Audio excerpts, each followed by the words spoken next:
When in the course of human events it becomes necessary for one people to dissolve the political bands which have connected them with another, and to assume among the powers of the earth the separate and equal station to which the laws of nature and of nature's God entitle them, a decent respect to the opinions of mankind requires that they should declare the causes which impel them to the separation. We hold these truths to be self-evident, that all men are created equal, that they are endowed by their Creator with certain unalienable rights, that among these are life, liberty, and the pursuit of happiness, that to secure these rights, governments are instituted among men, deriving their just powers from the consent of the governed, that whenever any form of government becomes destructive of these ends, it is the right of the people to alter or to abolish it, and to institute new government,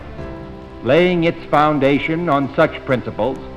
and organizing its powers in such form as to them shall seem most likely to affect their safety and happiness. Prudence indeed will dictate that governments long established should not be changed for light and transient causes, and accordingly all experience hath shown that mankind are more disposed to suffer, while evils are sufferable, than to right themselves by abolishing the forms to which they are accustomed. But when a long train of abuses and usurpations, pursuing invariably the same object,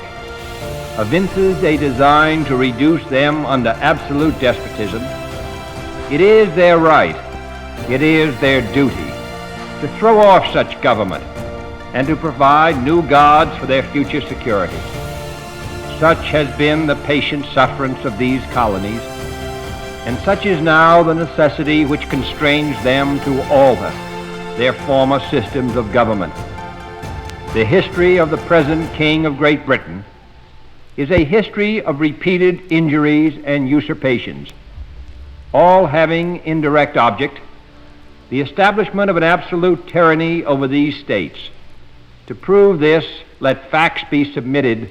to a candid world. He has refused his assent to laws,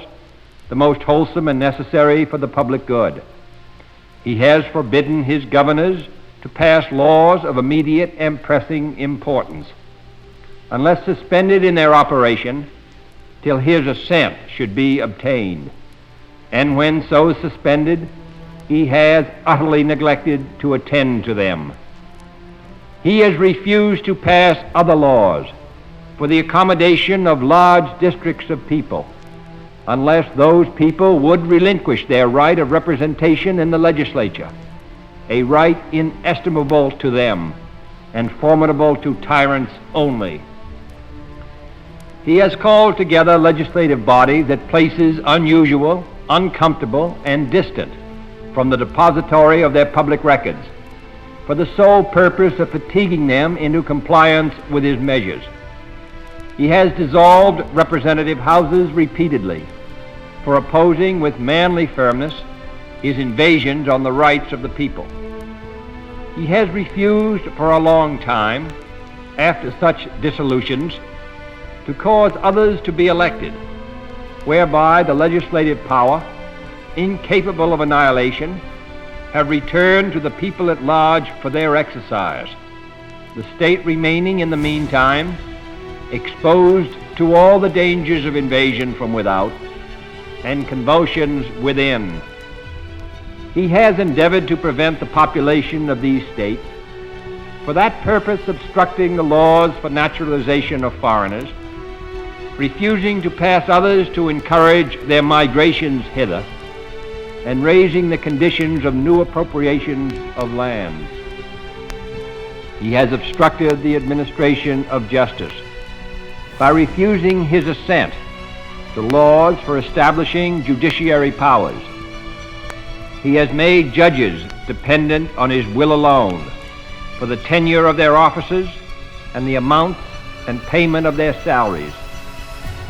He has erected a multitude of new offices and sent hither swarms of officers to harass our people and eat out their substance.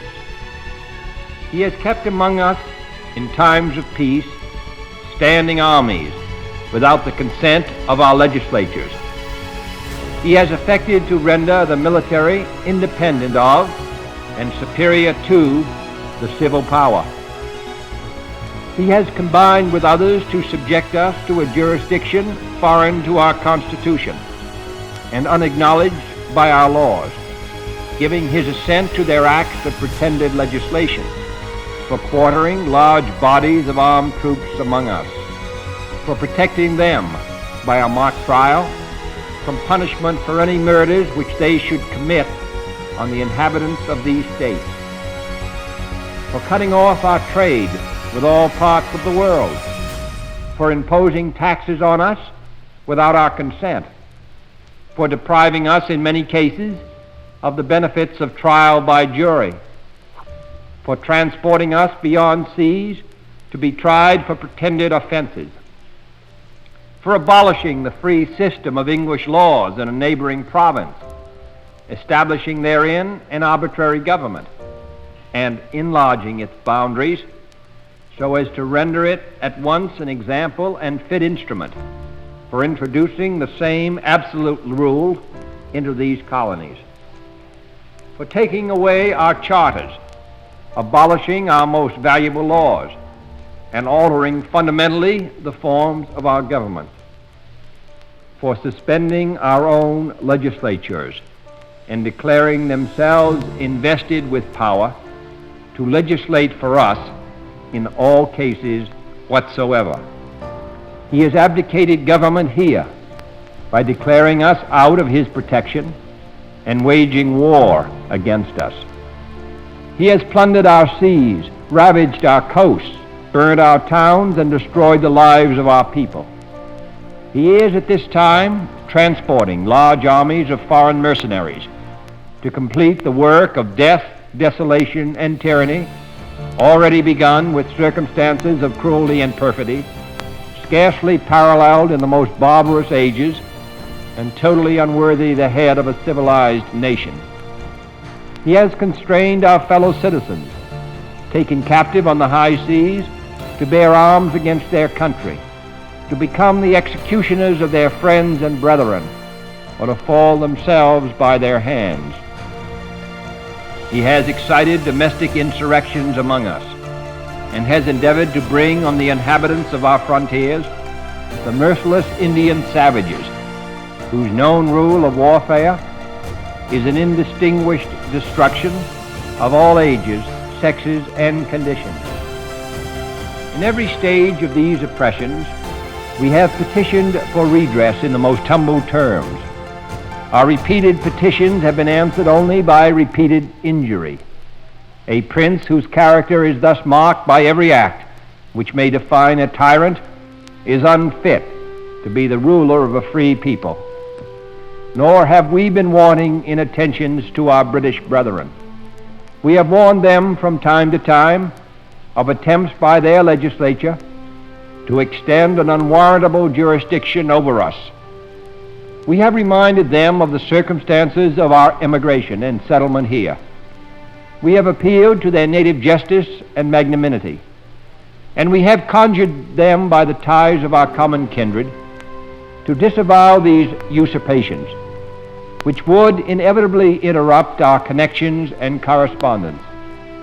They too have been deaf to the voice of justice and of consanguinity. We must therefore acquiesce in the necessity which denounces our separation, and hold them as we hold the rest of mankind, enemies in war, in peace friends. We, therefore, the representatives of the United States of America, in General Congress assembled, appealing to the Supreme Judge of the world for the rectitude of our intentions, do in the name and by authority of the good people of these colonies solemnly publish and declare that these united colonies are, and of a right ought to be, free and independent states,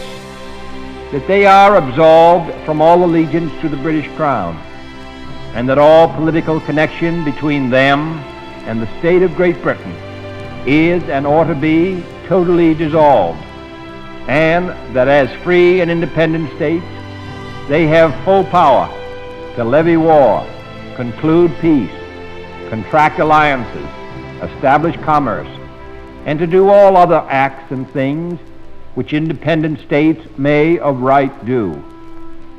And for the support of this declaration, with a firm reliance on the protection of divine providence, we mutually pledge to each other our lives, our fortunes, and our sacred honor.